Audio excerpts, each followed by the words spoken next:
This is TWiT. Cory Doctorow is our guest. Man, this guy moves in big circles. His newest novel, Walkaway, going to be a New York Times bestseller. It isn't yet because it comes out tomorrow as we record this.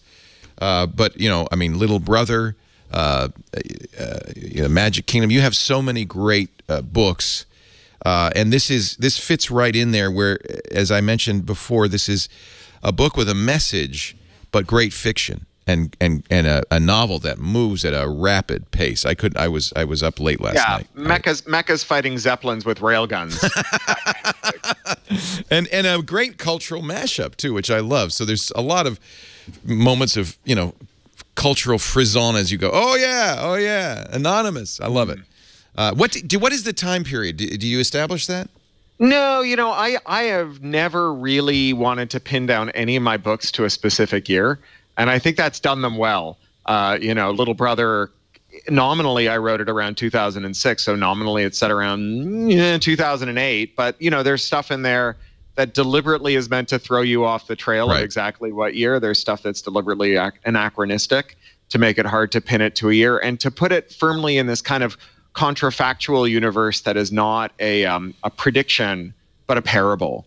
And so I think science fiction... It's not really a predictive literature, but what science fiction does really well is you have all the writers writing all the futures. Everything that we can imagine is being written all the time. And then the editors and the public are plucking the works that seem to resonate with them out of that and kind of elevating them to prominence in our kind of discourse of ideas.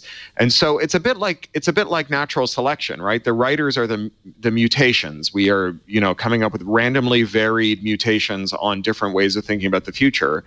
And then the world is acting as a selective force, picking out the ones that kind of play like an open chord across all of our strings and tell us what our aspirations are, what our fears are. And that's why, you know, fiction can feel very prescient, and also why in a moment we can seem to have a whole bunch of books that are all about the same thing.